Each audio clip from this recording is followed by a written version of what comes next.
बाजी सवाल पूछा और मुझे लगता है कि इस समय का सबसे ज्वलंत प्रश्न यही है। और मैं एक बहुत साधारण उदाहरण, क्योंकि मैं प्रयास करता हूं कि उदाहरण के साथ प्रस्तुत करूं ताकि लोगों को, जब वो इस दर्शक हमारे इसको सुने तो मानसिक रूप से सबको चित्रित करें जो हमारा और आपका संवाद है। मैं आपसे अभी बातचीत कर रहा हूं, आप रायपुर स्टूडियो में बैठे, मैं भोपाल अपने घर में बैठा हूं, और हमारा और आपका संवाद एक पर्टिकुलर फ्रीक्वेंसी पर हो रहा है। उस फ्रीक्वेंसी से ऑडियो और वीडियो कम्युनिकेट हो रहा है। ऐसे ही हो रहा है हितेश जी।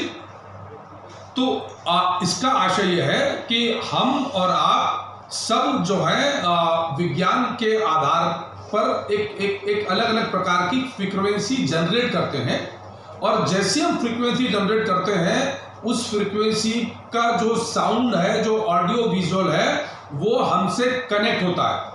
मैं अभी INA चैनल देख रहा हूँ टाटा स्काई पे 1156 पर मैं यदि उसका चैनल नंबर यदि बदलूंगा, फ्रीक्वेंसी चेंज करूंगा, तो दूसरा चैनल शुरू हो जाएगा और तीसरा चैनल शुरू हो जाएगा।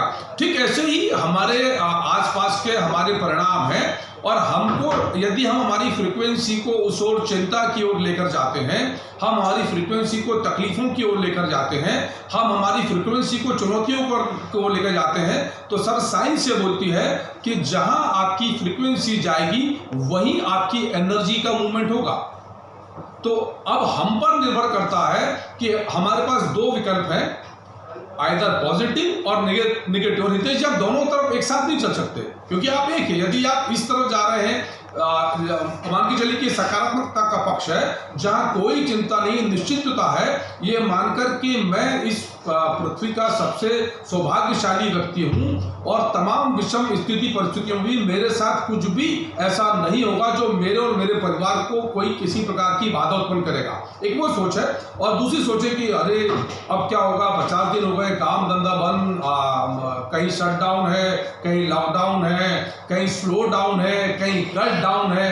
तो आप यदि ये सब चीजों की तरफ ध्यान केंद्रित करेंगे तो वो हितेश जी, हमारे दिमाग में वैज्ञानिक रूप से जो आप सोचते हैं तो उसकी एक चेन ऑफ रिएक्शन बनती है और वो ब्रेन में प्रोसेस होती है। ये ठीक बॉस बिल्कुल वैसी प्रोसेस होती है जैसे, और सटीक इसको सरल करता हूं कि यदि हम, हमारी एक चक्की है, उसमें यदि हमने गेहूं डाला पिसने के लिए तो गेहूं उधर से पिस के निकलेगा, चना डाला तो बेसन निकलेगा, और मूंग की दाल डाली तो मूंग की दाल का सामान निकलेगा, हल्दी डाली तो हल्दी निकलेगी, धनिया डाला तो धनिया निकलेगा, और मिर्ची डाली तो मिर्ची निकलेगी। ठीक ऐसे ही बॉस हमारे मानसिकता और हमारे सोच और विचार के बारे में है। दिन भर में हितेश जी 70,000 विचार एक सामान्य मनुष्य के मन में आते हैं, वो गरीब हो, अमीर हो, सड़क पर चलने वाला हो, बंगले में रहने वाला हो, अधिकारी हो, कर्मचारी हो। अब उन 70,000 विचारों में से हम जिस विचार को ताकत देते हैं, जिसको पुष्ट करते हैं, जिसको सशक्तता देते हैं, वही विचार बलवान होता है।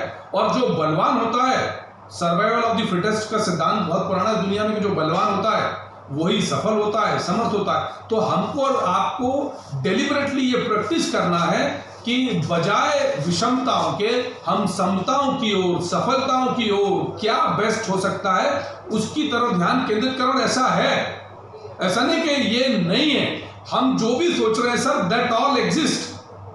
और एक और चीज इसको क्लियर करता हूं कि हम सब ने बैंगनी किरण देखी है, वायलेट कलर की रेस हम सब देख सकते हैं, पर अल्ट्रावायलेट रेस हम क्या देख सकते हैं? नहीं देख सकते। पर अल्ट्रावायलेट रेस एग्जिस्ट करती है। एक्स रेस हम नहीं देख सकते और एक्स रेस एग्जिस्ट करती हैं। यानी हमारी विजन साइंटिफिकली एक लिमिट तक फिक्स है। हमारी हियरिंग एक पर्टिकुलर डेसिबल का साउंड है जो हम सुन सकते हैं, और उससे कम डेसिबल की साउंड कुछ कीड़े मकोड़े सुन लेते हैं, उससे ज्यादा डेसिबल की साउंड कुछ गाय और भैंस जैसे जानवर सुन लेते हैं।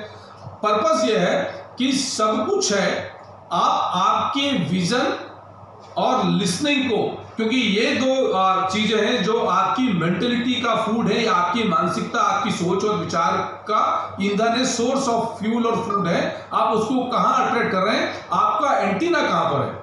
तो आप, मैं दावे से बोल रहा हूं कि आप करिए इस बात की प्रैक्टिस